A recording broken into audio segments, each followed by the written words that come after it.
Hello, thank you for joining me. It's been a grotty old day, so I've been inside. Just when I decided to do this, the rain stopped, the winds died down, but I'm set up for this, so I'm going to go ahead. And today we're making basic oat cookies, they call them, but I've always called them biscuits. And I've been using an oat-based recipe for years and years and years, but I've adapted it over the time. So we have 50 grams of ground oats, and I normally do that by the jar because I like to have them handy for if I want to make oat cakes anytime. So that's 50 grams. 50 grams of oat flakes. In they go. And a banana. When I first started making things like this, I would use sugar. But now, wherever possible, I substitute a banana. This is quite a ripe one, so it should be quite sweet. But if you have a sweet tooth, and I've found that as I've used less sugar, my sweet tooth isn't so bad, except when it comes to chocolate. That is my failing. The darker the better. So I suppose that's the best. And one of these days I'll actually make some chocolate, because I always used to make my own using the raw cacao. So I'll have a go at that one day. Okay, so there's the banana. Into the bowl. Into the bowl it goes. My mother at this point would be, why are you using a banana? How tastes have changed. And the last of the basic ingredients, 50 grams of nuts. If you do feel that you've got a sweeter tooth, you can always add a teaspoon of honey in at this point.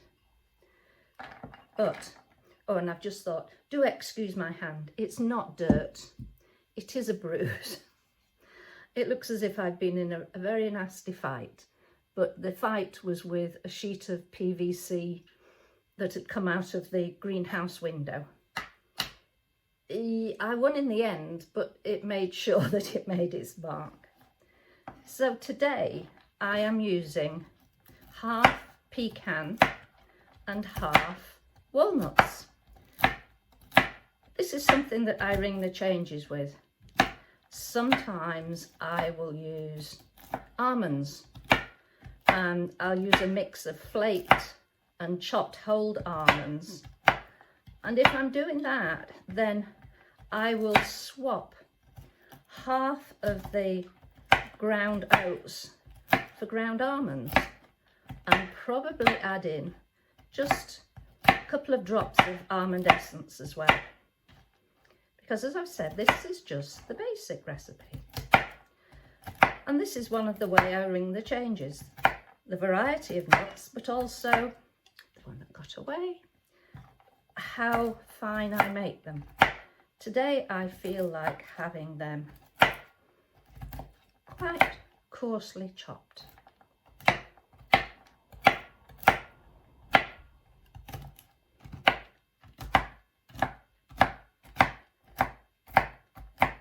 So there we are, that will do. I'll have a bit of a crunch in my biscuits. Into the bowl they go. There we have them. And I just realised that there is one ingredient which I forgot to get out of the fridge. I'm back. They were right in front of my nose in the fridge. Apple. Now you can use fresh apple, but I've got stewed apple, unsweetened, from my trees in autumn. So I've just drained out the apple juice that I can stir in if I feel the mixture needs an extra bit of moisture. So that goes in, and just give it a mix, because that is our basic mixture, to which we can add variants.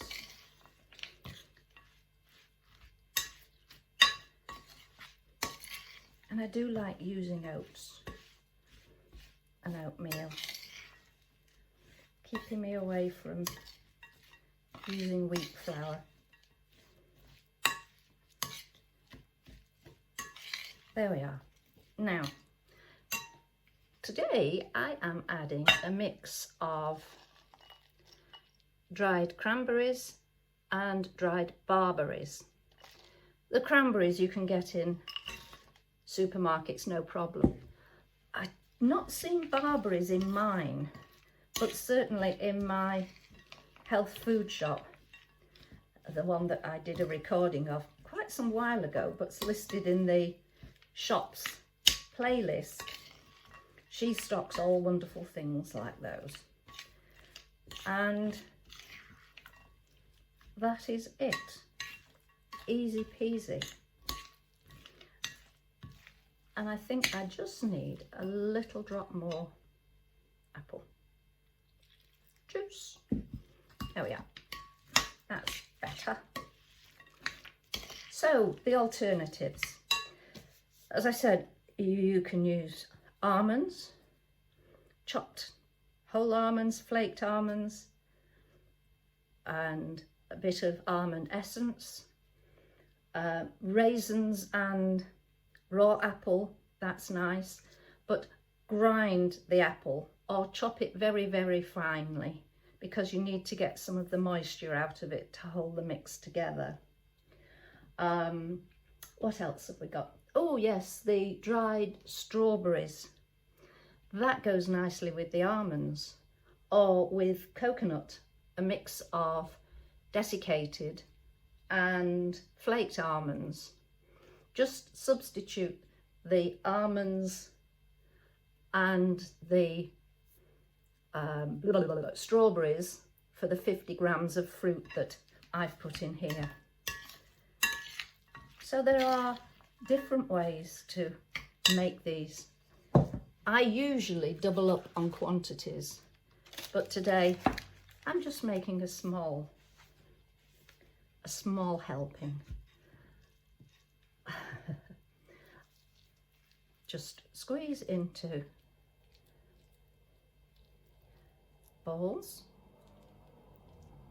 and onto the very lightly oiled parchment paper, and I'm going to cook them in my microwave, which is also an oven. I'm not microwaving them.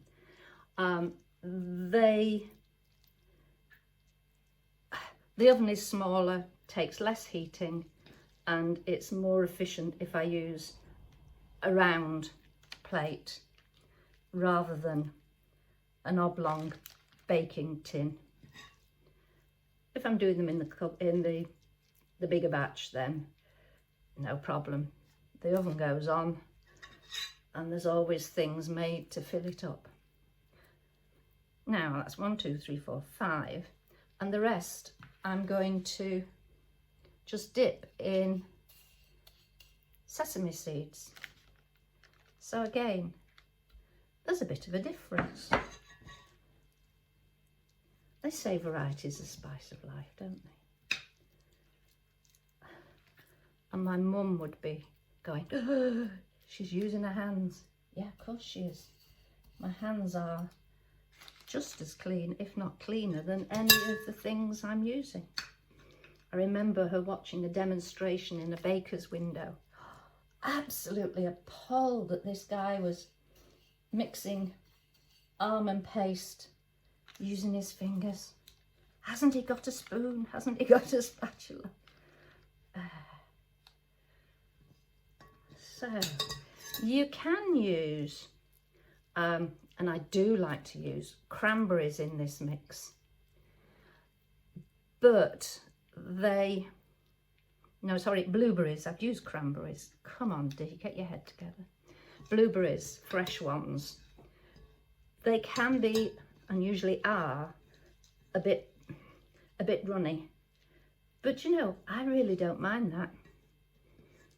I'm happy with that because the flavour is different. Oh, I forgot to dip that one in sesame seeds. No matter. Okay, there we are. These are falling to pieces, which isn't good. It's been one of those days. It's not Friday the 13th, is it? Come on, room for one more. There we are. Okay, so I'll wash my hands. Those remnants of sesame seeds will go out on the bird table, and I will come back to you when these have been cooked for about 30 minutes at 180 degrees. The recipe and the instructions will be in the blurb underneath. See you soon. Bye. And we're back. The biscuits, aka cookies, are cooked and they smell gorgeous. They're still warm, but I'm going to partake of one. I can't resist. That's probably why I'm the shape and size that I am. I'm going to use my little special, very old-fashioned tea set. I got this from Dagfields, which was a recording that I shared earlier, a few days ago. And it's ever so handy because if you're standing talking, you only need one hand to hold a plate and a cup, so you can drink and eat and chat. So I shall pour myself a cup of tea, and yes, I have put the milk in first. I always do, and at 76 I really don't think I'm going to change that. Oh, nice fresh brew from one of my many teas up there. In fact, I've got all those to choose from, and I'm just having ordinary tea this afternoon. So we'll have one of these. Bon appetit.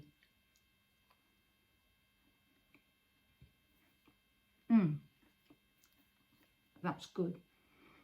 Crunchy on the outside, squidgy in the middle. Just how I like them. And the taste of the fruits is good. A bit of it, sorry to talk with my mouth full, very rude.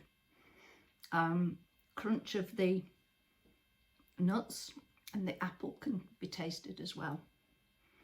So much better than a packet of biscuits using all sorts of goodness knows what, empty chemicals. You've got your fruits, your nuts and your seeds in there. So job's a good one. And I'll say cheers to you.